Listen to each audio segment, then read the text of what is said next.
Los días sábados, Pablito, ya extrañamos un poco que ya no platicábamos de las cosas de Dios, ¿verdad? Entonces, mientras terminábamos nuestros reportes, empezamos a hablar de las cosas de Dios, ¿verdad? Y entonces eso es edificante, ¿verdad? Tener a alguien a la par, como compañero de trabajo, como hermano en la iglesia, de que le guste la palabra, de que ame a Dios, ¿verdad? Ahora Dios me ha dado un privilegio especial, ¿verdad? Un privilegio súper especial de que me ha dado una mujer que ama la palabra, que estudiamos juntos la palabra, que nos metemos en la palabra del Señor, mi esposa, y ella me acompaña esta tarde. Solo quisiera que les diera un saludo así, rapidito. Ya no nos va a volver a invitar Pablito. Hermanos, Dios les bendiga, me gozo mucho, se llena mi corazón de alegría de ver que la iglesia de hermano Pablo es bien grande, gozosa. La danza, sin menospreciar nuestra danza en la central, ¿verdad? La iglesia central, me dejó así pensando, ¿verdad? Lo alegre que podemos ser y lo alegre que podemos hacer al Señor cuando danzamos, ¿verdad? Yo de verdad me llené de mucho gozo. Gracias por invitarnos, hermanos, que Dios les bendiga. Gloria a Dios. Estaba oyendo que son 7 años, ¿verdad? 7 largos años que en realidad cuando uno ve y dice el número de perfección y cuando uno se da cuenta de que han pasado 7 años y uno dice, bueno, ¿qué ha pasado en esos 7 años? Vamos a hacer una pausa en el tiempo por el momento y luego vamos y entramos a un número 8, que es un número que nos va a enseñar que vamos a empezar en una nueva dimensión. Hoy decía una de las profecías, vas a entrar en una nueva dimensión, decía, ¿verdad? Yo decía, Dios mío, hoy solo me toca orar porque ya la profecía nos dio el mensaje, ¿verdad? Entonces, vas a entrar en una nueva dimensión. Yo creo firmemente que ustedes, ahora que empiezan el año del reinicio, o sea, el 8º año, ¿verdad? Entonces, Dios les va a cambiar la dieta. Dios les va a cambiar la dieta. El pastor de esta iglesia, hermano Pablo, el Señor le va a empezar a cambiar la dieta.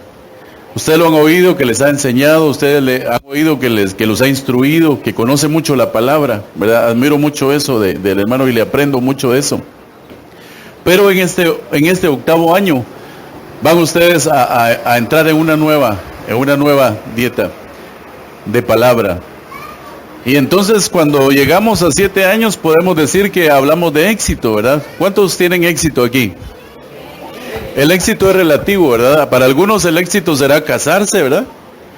Para otros el éxito será tener novia o novio y entrar en amistad, ¿verdad? Como es nuestra doctrina. Para otros el éxito será tener una casa, un carro. El éxito es relativo, dependiendo de cada uno. Y Dios lo que quiere es que nosotros crezcamos todos los días, que crezcamos todos los días. Para eso es importante que nosotros nos veamos hacia nosotros mismos por dentro. Y que podamos por un momento, gracias, y que podamos por un momento examinarnos, gracias, y que podamos examinarnos por un momento y poder decir de parte de Dios, Señor, ¿qué estoy haciendo en la vida, verdad? Y entonces hay una mujer en la Biblia que me llama tanto y poderosamente la atención, fíjense, interesante, ¿verdad? Me llamó poderosamente la atención porque le enseñó a un hombre que aunque permitió que el Señor Jesucristo entrara en su casa, ella le dio una lección tremenda. Y yo aprendí mucho de esta mujer. Y se los quiero compartir. Dice, eso sucedió en la ciudad de Betania. Dice la Biblia en el libro de San Lucas, capítulo 7, 44. Y volviéndose hacia la mujer le dijo, Simón, ¿ves a esta mujer? Yo entré a tu casa y no me diste agua para los pies. Pero ella ha regado mis pies con sus lágrimas y los ha secado con sus cabellos. Mire qué interesante está eso. Usted conoce el pasaje, usted lo ha leído muchas veces. Lo han ministrado en las ofrendas de que esta mujer derramó un perfume caro. 300 denarios, el salario de un año de un jornalero. ¿Cuánto tiempo debe dar esta mujer? Va de ahorrar y de repente compró el frasco de alabastro.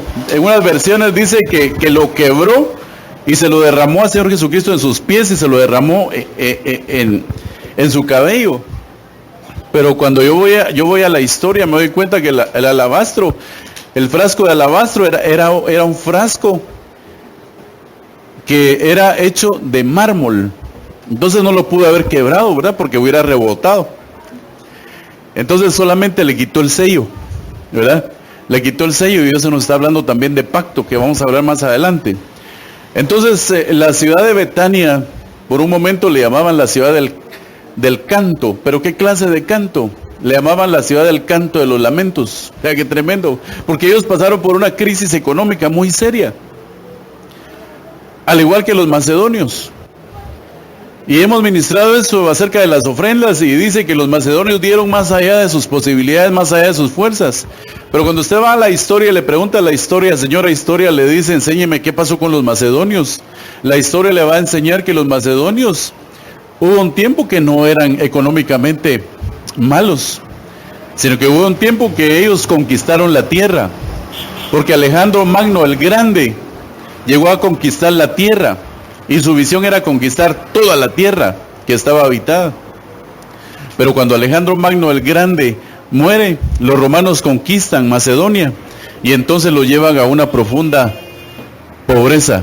Entre paréntesis le puedo decir que las personas que están conquistadas, las personas que están cautivas, son personas que no se pueden desarrollar. Por eso decía la profecía, óigame lo mismo, ¿verdad? Por eso decía la profecía, hoy el Señor va a quitar la cautividad.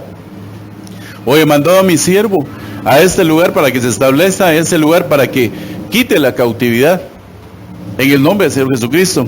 Entonces la ciudad de Betania también se le llamó la ciudad del canto de los lamentos, porque cuando ellos pasaron por situaciones económicas fuertes, ellos se lamentaban demasiado. La ciudad de Betania también se le llamaba la ciudad del vado, porque cerca de ellos pasaba un río. Algunos difieren que una Betania era la que estaba al lado del río, y la otros decían que era de este lado. La cuestión es que las dos Betanias estaban a la par del río. Un vado es, por ejemplo, está pasando un río y ellos ponen un pequeño dique chiquitito para que salte el agua, para que les dé un pequeño respiradero a las plantas que se ponen a la par. La ciudad de Betania también se llamaba la ciudad de los dátiles, es decir, que crecían plantas y que después les sacaban fruto y hacían parte de harina y podían comer ellos. Pero también se lamentaban porque esta planta, fíjese que necesitaba 10 años para dar fruto. Y tremendo, mire, o sea, ellos vivían en una situación bastante difícil. Y en medio de esa situación bastante difícil, entonces, ¿qué era lo que estaba pasando? En medio de esa situación difícil, dice la Biblia, que también vivían los amigos de Jesús. Ahí estaba Lázaro, ahí estaba María, ahí estaba Marta. Eran los amigos de Jesús. Era el lugar donde Jesús se iba a refugiar. ¿Usted tiene amigos? ¿Tiene amigos en la iglesia? Solo 5 amenes hay, ¿verdad? Pero necesitamos tener amigos en la iglesia, hermano. Necesitamos poder platicar con alguien libremente, con mucha confianza. Porque algunas veces nuestros amigos son gente que no cree en Dios, gente que tiene otro tipo de ideología. Pero si tan solo pudiéramos tener la confianza de platicar con alguien que crea lo que nosotros creemos. Y lógicamente hay amigos que son muy honestos de lo que platicamos. Pero dice que Jesús llegaba ahí. Y por eso yo veo tanta diferencia acerca de María y de Marta, ¿verdad? Una tipifica el alma y la otra tipifica el espíritu, ¿verdad? Y usted sabe el pasaje cuando Lázaro muere, entonces las dos le dijeron lo mismo al Señor Jesucristo. La diferencia fue en la forma en que se lo dijeron. María se tiró a sus pies y le dijo, si tan solo hubieras estado aquí, mi hermano no habría muerto. Pero Marta lo regañó. Entonces hay una diferencia, ¿verdad? El alma algunas veces pelea con el espíritu. Yo le quiero invitar esta noche, tarde noche, a usted, para que usted se convierta en una persona espiritual. Una persona espiritual es una persona que su espíritu va a estar gobernando el alma, pero una persona almática es que el alma va a estar gobernando el espíritu. Y eso sí es un poco problemático, porque se vuelve almático el cristiano, ¿verdad? Todo le molesta, todo le molesta. Empezó a llover porque estaba lloviendo. Que se siente aquí adelante, mejor me siento atrás. Que el pastor no me saludó, que ahí no hay amor en la iglesia. Y se vuelve almático, todo le molesta. Los hermanos no me saludaron, ¿ya? Entonces, ¿qué es lo que pasa? Dios quiere que nos convertamos en personas espirituales, que nuestro espíritu gobierne nuestra alma y por lo tanto que nuestro cuerpo esté con buena salud. Es importante. Entonces Jesús llega a la ciudad de Betania, a la casa de Simeón. Fíjese que cuando usted estudia la ciudad de Betania, en casi todos los pasajes acerca de la ciudad de Betania se habla de dar y volver a dar. Como que el Señor nos estaba enseñando ahí algo importante. En la ciudad de Betania fue donde Jesús habló en el libro de San Mateo capítulo 24 acerca de los finales de los tiempos. En la ciudad de Betania fue donde ascendió el Señor Jesucristo hacia los cielos. Mire qué interesante, la ciudad de Betania tiene mucha riqueza de esperanza de que usted y yo vamos a ser arrebatados un día. Entonces en la ciudad de Betania, en la casa de Simeón. ¿Quién era Simeón? Simeón era un hombre que tenía un poco de plata, ¿verdad? Y el Señor Jesucristo llega a su casa y de repente empiezan a comer, empiezan a platicar, empiezan el coloquial saludo, ¿verdad? Y eso no es malo ni es pecado. Pero la palabra Simeón, mira qué interesante lo que estaba leyendo. La palabra Simeón, ahí está hablando en el Nuevo Testamento. O sea que en el Antiguo Testamento su original hebreo viene del nombre de cuando Raquel se lamenta, porque ella era menospreciada. La menospreciaba su esposo. Esta tarde tan hermosa, si alguien se siente menospreciado, el Señor va a limpiar ese menosprecio. Porque hermano, nosotros valemos la sangre del Señor Jesucristo. Mire, el título más grande, decía un hermano por ahí que me gustó tanto esa frase, el título más grande que usted puede tener no es evangelista, pastor, apóstol, evangelista y lo que sea, sino que el título más grande es hijo de Dios. Cuando nosotros somos hijos de Dios y nos identificamos con el Señor Jesucristo y que Él dio su vida por nosotros, entonces valemos la sangre de Cristo. Valemos precio de sangre. Entonces, Simeón viene de la raíz hebrea que significa menosprecio. Mi esposo me está menospreciando, entonces le voy a dar otro hijo. Algunas veces pasa eso en los hogares, ¿verdad? Algunas personas, posiblemente cristianas o no cristianas, sienten que su esposo no les está dando la atención debida, que se sienten menospreciadas. Entonces dice, si le doy otro hijo, entonces lo que va a pasar es que verdaderamente me va a amar más. Y eso no es así. Porque la raíz estaba ahí. Porque entonces Lea se sintió menospreciada. Raquel, se sintió menospreciada en su alma. Y por lo tanto le pone, fíjese qué interesante, porque le pone Simeón. Y Simeón significa el que oye inteligentemente. Entonces aterricemos la idea. Cuando aterrizamos la idea es, una persona que tiene menosprecio en su alma no puede oír la palabra inteligentemente. Le va a costar mucho. La puede oír, pero no la puede escuchar. Y si no la puede escuchar, entonces no la va a poder poner por obra. Le va a costar mucho. Porque usted ve mucha gente que viene y después ya no viene. Porque solamente vienen a oír la palabra, pero no vienen a escuchar la palabra. No les hace rema. Dice, no, ¿qué es lo que estará pasando? No sé qué le pasa al pastor. El problema no es el pastor. El problema son ellos en su alma. ¿Verdad? De que sí es cierto, están oyendo, pero no están escuchando. ¿Verdad? Entonces, ¿qué es lo que Dios quiere? Que nosotros saquemos el menosprecio de nuestra alma para que podamos poner en práctica la palabra de Dios. Eso es bien inteligente, ¿verdad? Eso es bien interesante, hermanos. Entonces, en la parte que leímos dice, es que no me diste. Mire qué tremendo. Pero esa palabra diste es didomi, que significa dar, que también significa pacto y también significa poner atención. Es bien interesante esto, ¿verdad? Es que no hiciste pacto conmigo, es que no me diste, es que no me pusiste atención. Y esto se refiere no solamente al hecho de que nosotros le pongamos atención al Señor, sino que esto lo apliquemos en nuestra casa y que también lo apliquemos en la iglesia. Vamos a ir parte por parte. Gracias mi hermano que me trajo los lentes, ¿verdad? Porque Aunque soy jovencito, ¿verdad? Pero ya de cerca no miro, de lejos sí. Miro hasta allá el rótulo que tiene la hermana en su reloj. Exagerado, exagerado. Dice, no me diste agua. ¿Ves esta mujer? Yo entré a tu casa y no me diste agua para los pies, pero había regado mis pies con sus lágrimas y los ha secado con sus cabellos. ¡Qué tremendo!, ¿verdad? Jesús llega a la casa de un leproso, mis amados hermanos, que es figura del pecado, para sacarlo de su pecado, para enseñarle por medio de una mujer que verdaderamente está arrepentida.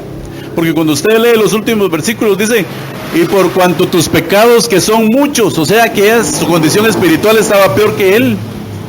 Sin embargo, lo que el Señor Jesucristo estaba viendo era el corazón de ella, que a pesar de estar con un problema serio de pecado, estaba derramando su alma delante de la presencia del Señor Jesucristo. Estaba rindiendo su vida. Y mire, y sin hablar una sola palabra. Qué lindo es cuando usted se mete en la presencia de Dios algunas veces, ¿verdad?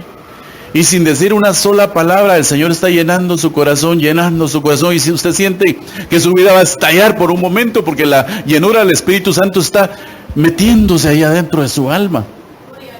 Eso es impresionante, ¿verdad? Si usted no lo ha experimentado, le invito para que lo empiece a hacer. Entonces Jesús llega a la figura, llega a la casa de Simeón o Simón, el que oye inteligentemente, para sacarlo de su pecado y para que él se preste atención a sí mismo y para que pueda ser una persona diferente. Porque fíjese que es interesante cuando usted ve la ley de la... Bueno, un día yo iba por la carretera y de pronto me surge una pregunta. Señor, ¿por qué mucho pueblo de Dios no puede dar, no puede ofrendar, no puede diezmar? Y el Señor habló a mi corazón y me dijo, es que en algunas casas, en algunos hogares, hay lepra, hay pecado. Mire, para mí fue impactante esa palabra, ¿verdad? Entonces, como andaba lejos, paré mi carro en un lugar desolado, abrí mi computadora y puse ahí leprosos. Vamos a ver cuántas veces aparece en la Biblia de las Américas leprosos. Y me doy dando cuenta que aparece un montón de veces. Pero bien interesante porque aparecen dos grupos de leprosos. El primer grupo que aparece es de 4 leprosos en el libro de Reyes. Y en los evangelios narra otro grupo de 10 leprosos. ¡Hala, qué tremendo! Dije yo.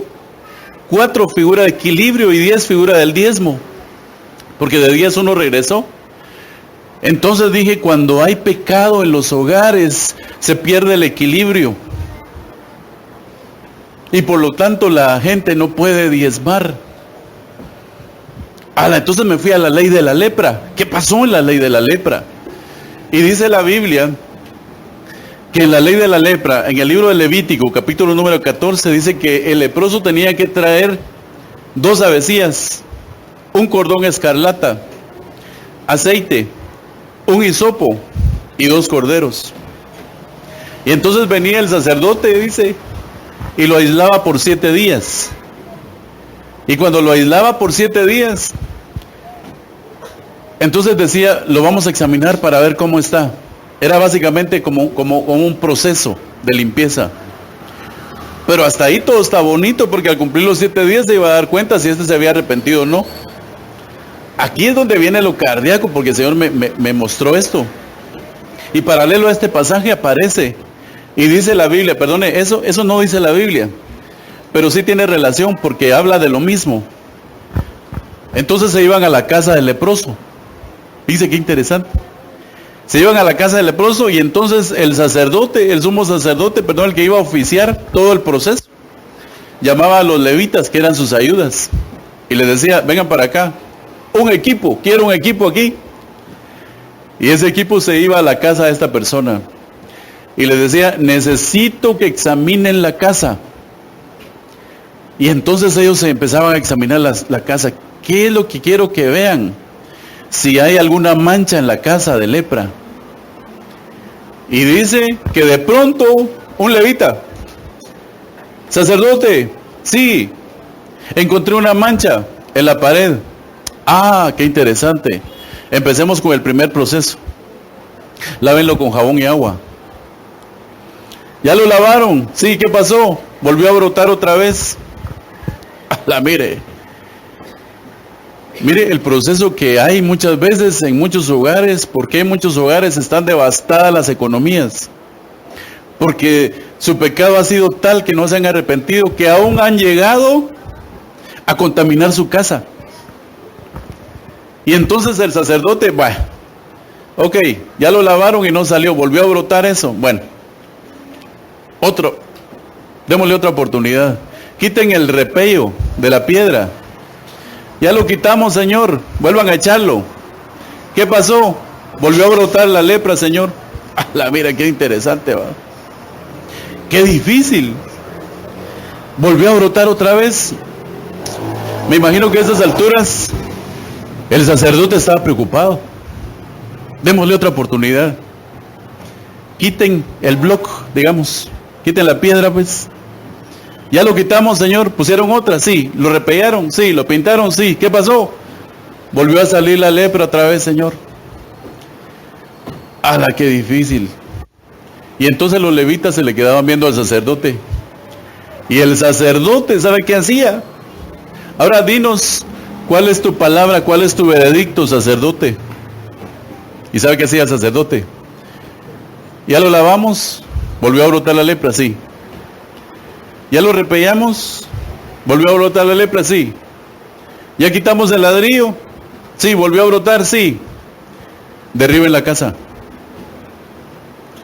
Entonces muchas casas se pierden porque hay pecado dentro de la casa. Alguno de los de la familia está contaminando su casa. Y ya sea que se pierda por una hipoteca, por un problema legal. Entonces lo que Dios quiere es de que nosotros entremos en un proceso de aprendizaje, de limpieza. Hermanos, estamos en los últimos tiempos.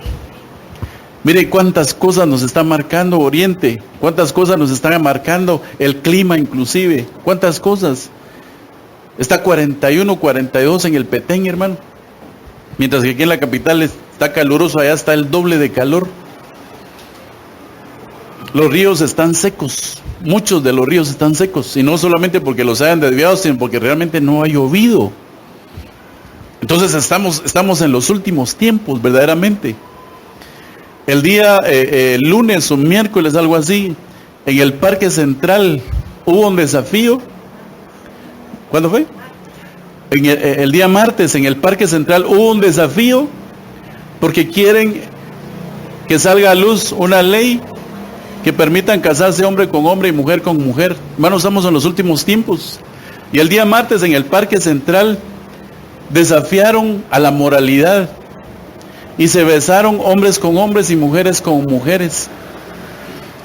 ¿Y sabe qué hicieron? Lo expandieron en las redes sociales, diciendo que les iban a dar un premio al que tuviera más, ¿cómo se llama? Like. Y al que tuviera más me gusta, ¿verdad? Lo iban a mandar de viaje de bodas, entre paréntesis, a España.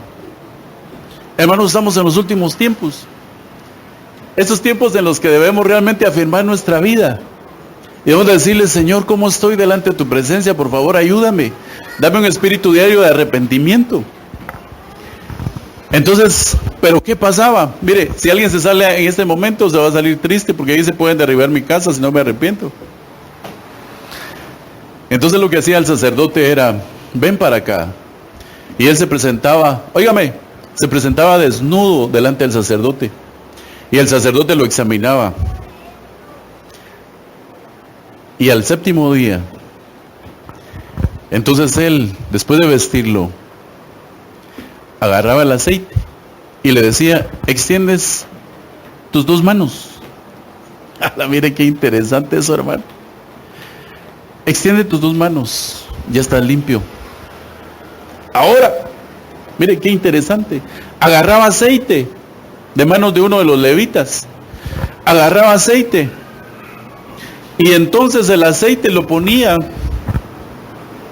con su dedo, dice, con su dedo ponía el aceite en la mano izquierda, porque el libro de Proverbios dice, riquezas y honra están en la mano izquierda. Y dice la Biblia, larga vida en la mano derecha. Entonces, aquel leproso quedaba purificado. Y entonces, por misericordia, óigame, por misericordia, se podía oír la voz de los levitas que le decían, sacerdote, está limpio, no derribe su casa, no la botes, hay esperanza para este que se arrepintió. Lo que Dios quiere, mis amados hermanos, es de que nosotros nos arrepintamos, que no lleguemos al proceso de que una y otra vez, para no caer en un proceso de iniquidad. Entonces, lo lindo de todo esto, y después de todo esto, entonces tomaban a los 2 corderos y los ofrecían en ofrenda como agradecimiento al Señor.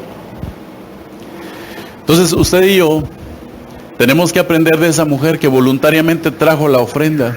Primer libro de Crónicas, capítulo 29, verso 17, dice, sabiendo yo, Dios mío,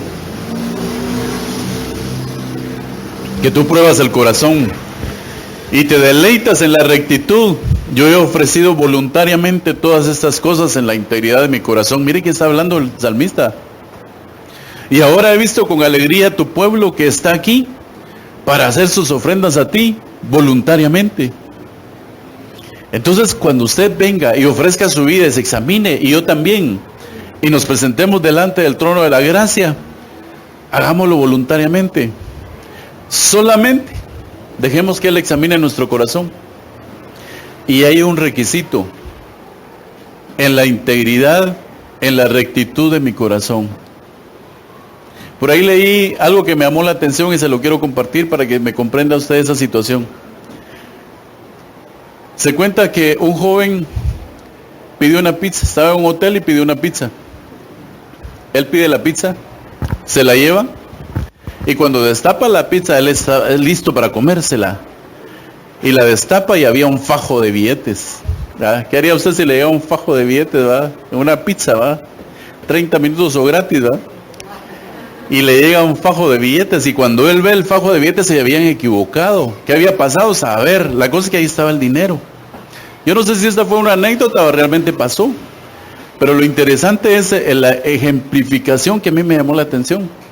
Entonces cuando este muchacho ve esto, corre a la pizza y entrega la pizza.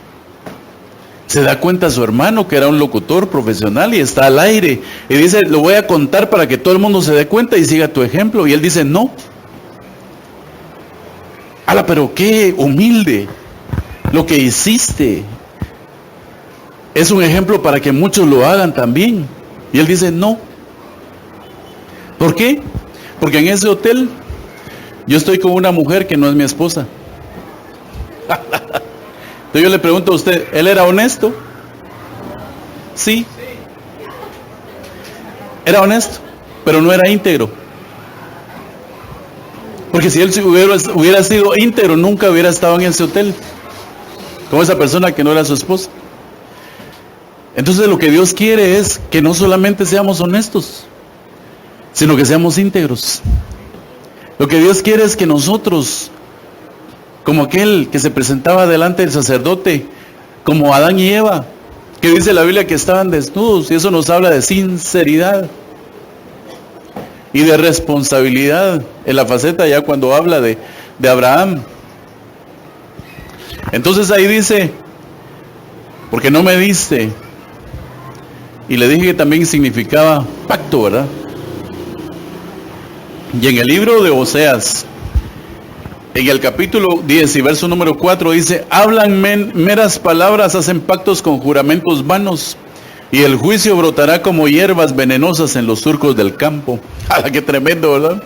Yo le pregunto a usted, ¿qué clase de pactos ha hecho? Quizás alguien con el primer beso que le dieron, ¿va? Jamás te olvidaré. Hicieron un pacto. Nunca volveré a querer nadie más que a otra persona, solamente a ti. Y si no se casa con esa persona, ¿qué va a hacer? Hizo pacto. ¿Cuántos padres han dedicado a ciertas deidades a sus hijos. Le voy a poner un ejemplo. El 12 de diciembre. ¿A cuántos de nosotros tal vez tenemos alguna foto en nuestra casa cuando éramos niños, verdad? Y nos dedicaron a cierta deidad. Es que si no se hace por 7 años consecutivos, entonces trae una maldición. Y lo hizo por 2, entonces anda arrastrando una maldición.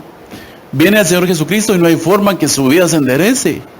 Va de un trabajo a otro, va de otro trabajo y lo despiden, ¿saber por qué? Solo porque llegó 10 minutos tarde.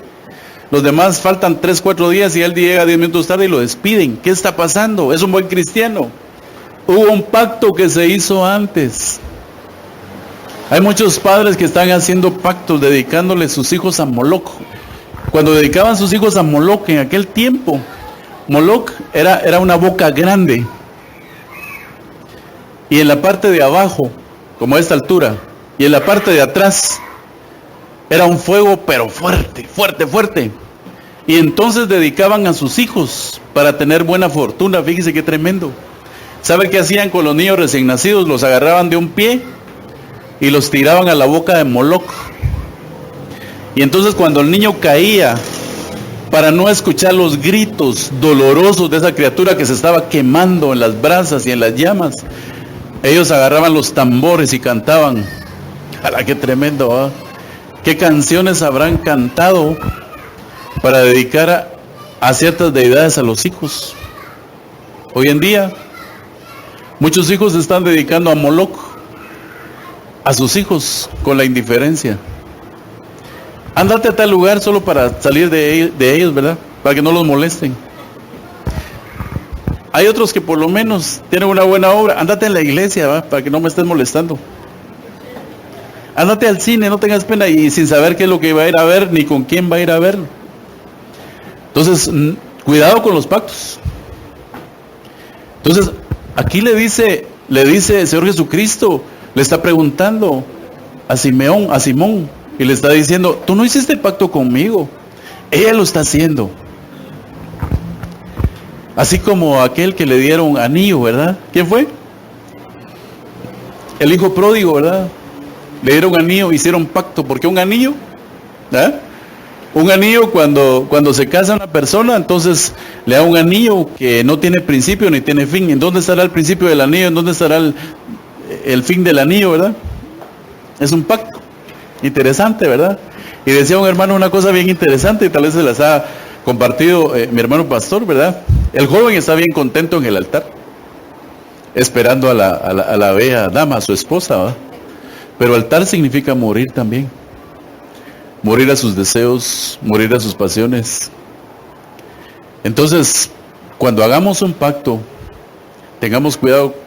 Y si ya hicimos un pacto, esta noche, que nos está afectando, esta noche podemos romperlo. Uno no sabe a quién lo dedicaron, hermano. Mire, a mí me bautizaron cuando era niño.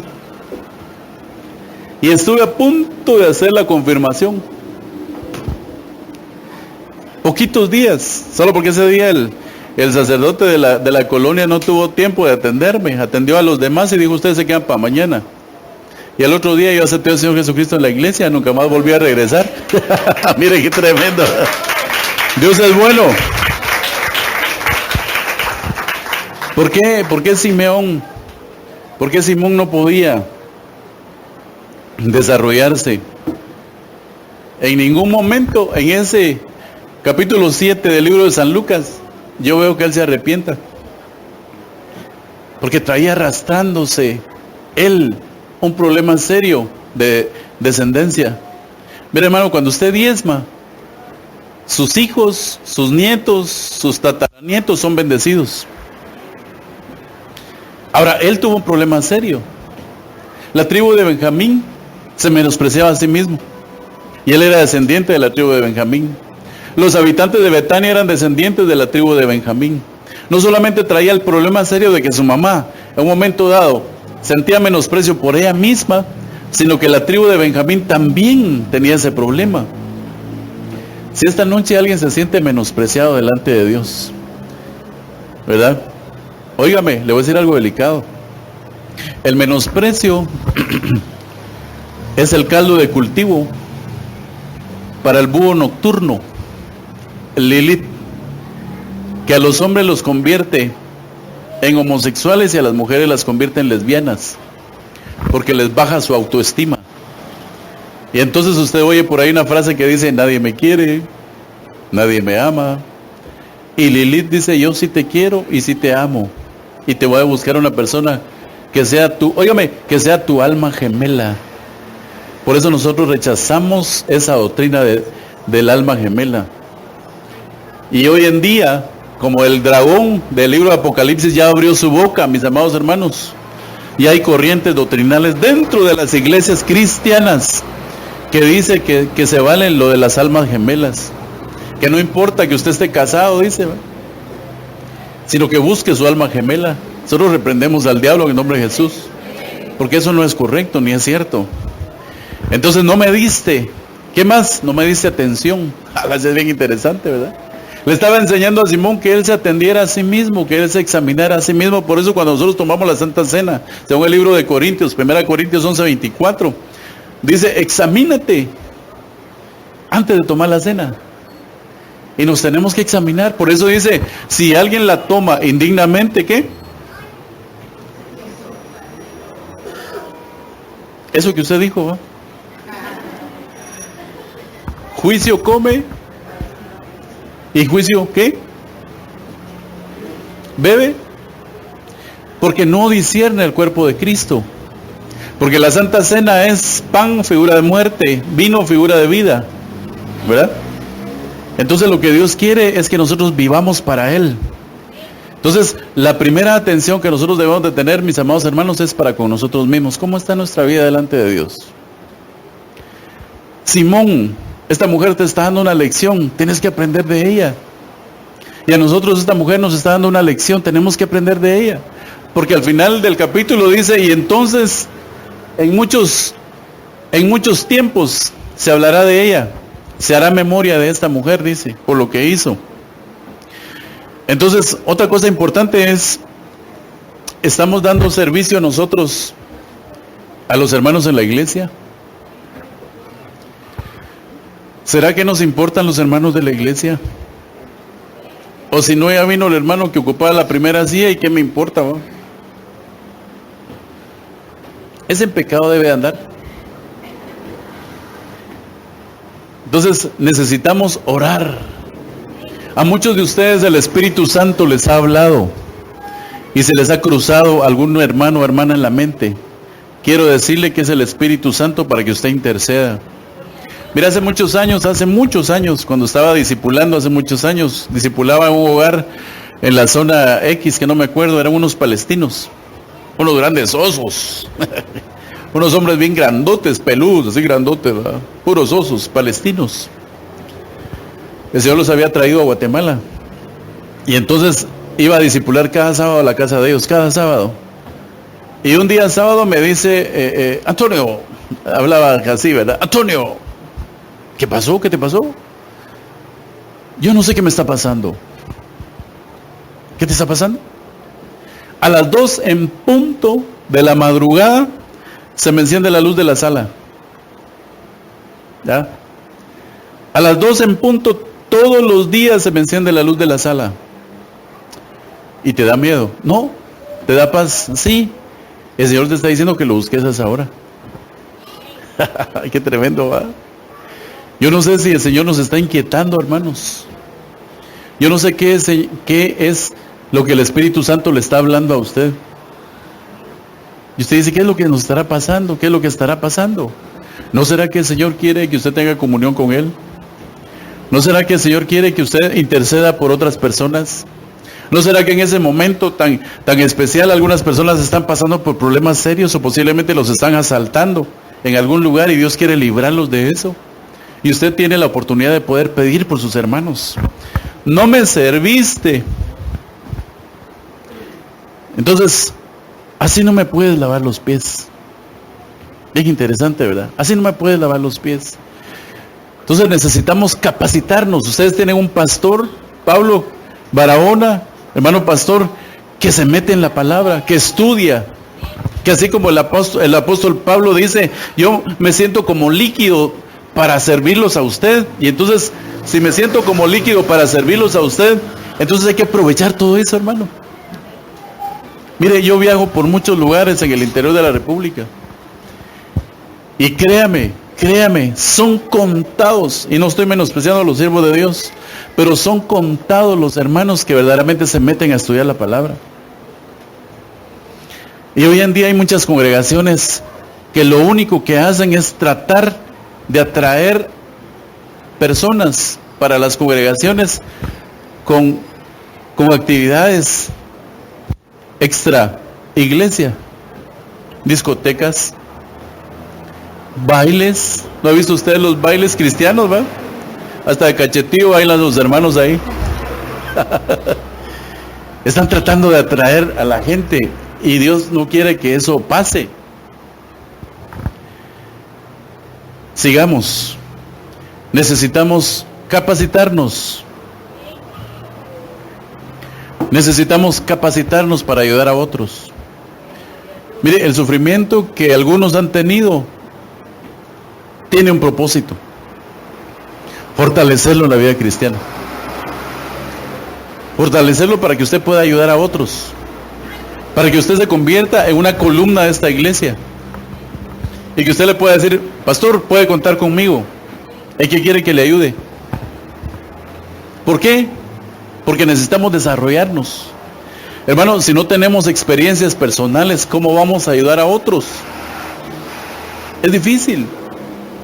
Hermano, el Señor lo va a sanar. ¿Y si nunca ha experimentado una sanidad? Hermano, el Señor le va a proveer. ¿Y si nunca le ha provisto el Señor? Necesitamos experimentar. Por eso es de que hay situaciones negativas aparentemente que nos pasan, pero es solamente para solidificarnos y para que nosotros podamos ayudar a otros, hermano. Eso es bien interesante, ¿verdad? Dice la Biblia en el libro de 1 Corintios 15:7, puso todo a sus pies en sujeción. Esta mujer lo que estaba haciendo ahí le estaba diciendo al Señor Jesucristo: de ahora en adelante me sujeto. Y yo le pregunto a las hermanas, entre paréntesis, ¿cómo está el asunto de la sujeción? Muchas sonrisas, ¿verdad? Está cardíaco eso, hermano. Miren, sujetarse no es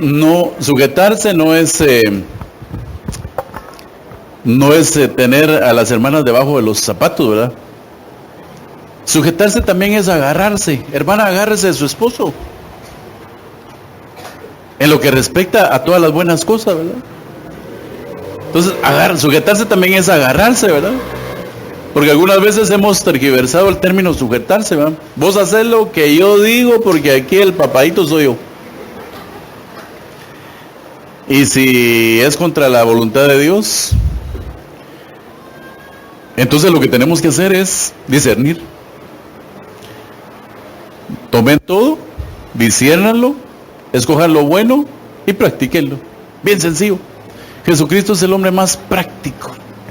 No se hizo chibolas para nada, hermano. ¿Verdad?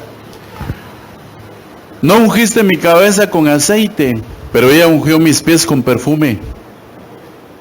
Hay una versión que dice: no tuviste la cortesía de ungir mi cabeza con aceite de oliva, pero ella lo ungió con aceite exquisito, dice. Qué tremendo, ¿verdad? Se tomó la delicadeza de juntar 300 denarios. 300 significa caminar agradablemente delante de la presencia de Dios. Por eso al siervo de Dios le dijeron: ahora camina delante de mí. Y yo le pregunto a usted: ¿usted estaría dispuesto a caminar y que los ojos de Dios estén siempre atrás de usted? Sería bonito, ¿verdad? Negarnos todos los días. Mire, cuando somos pequeños espiritualmente nos amarran al altar, pero cuando crecemos en la vida cristiana nos tienen que crucificar con Cristo, para que se cumpla Gálatas 2:20, que dice: con Cristo estoy ¿qué? Y ya no ¿qué? Sino ¿qué? Cristo vive, dice, o sea, dentro de mí. Entonces aquí yo voy concluyendo. Y el Señor Jesucristo se le quedó viendo a aquella mujer y le dijo, te digo que aunque tus pecados son muchos, han sido perdonados. Ella amó mucho. Y a quien poco se le perdona, poco ama. ¿A cuántos nos han perdonado bastante, hermano? Amamos mucho, ¿verdad? Pero mire cómo cuesta llevarle el mensaje de Cristo a una persona que cómo se porta de bien, fíjese. Ame a su esposa, yo la amo. Sí, él me ama. A la que difícil, ¿verdad? Sea responsable en su trabajo, soy el primero en llegar. Y mire, usted le menciona 100 cosas y las hace mejor que nosotros los cristianos. El único problema es que se puede ir al infierno si no acepta al Señor Jesucristo en su corazón, ¿verdad? Entonces necesitamos nosotros, mis amados hermanos, confrontarnos todos los días delante del Señor y decir, ¿cómo está mi vida delante de Dios? ¿Se me ayudas con el teclado? Jesús le dijo, óigame, una cosa bien tremenda, dice, y los que estaban sentados a la mesa comenzaron a decir entre sí, ¿quién es este que perdona pecados? Hay mucha gente que empieza a cuestionar nuestra vida, ¿verdad? Y dice, es evangélico, y mire cómo anda, es evangélico y mire cómo habla. Pero lo que Dios quiere es que nosotros no solamente vivamos una vida honesta, sino que vivamos una vida íntegra delante de la presencia de Dios. Porque los ojos del Señor estaban ahí. Le estaba diciendo a Simón, es necesario que sea quitado de ti todo menosprecio, para que tu lepra pueda ser quitada, para que puedas entrar en una nueva dimensión. Esta mujer te está enseñando. No le importó derramarme todo el perfume, porque ese ungüento era una combinación de aceite y perfume, y quedó impregnado, así como quedan impregnadas muchas veces las medicinas. Dice Marcos 14:3, en memoria suya se recordará toda buena obra que hizo.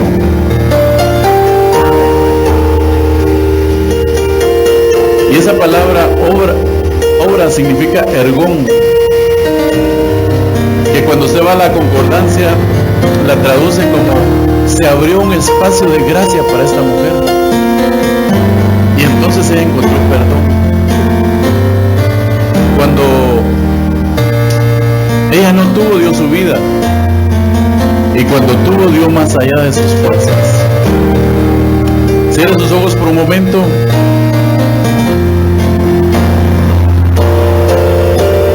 Yo quiero hacer tal vez 1, 2, 3, no sé cuántas invitaciones. En este día, cuando se están celebrando 7 años, el número de perfección, habrá alguien que quiera recibir a Jesús en su corazón y decirle, Señor, aquí está mi vida.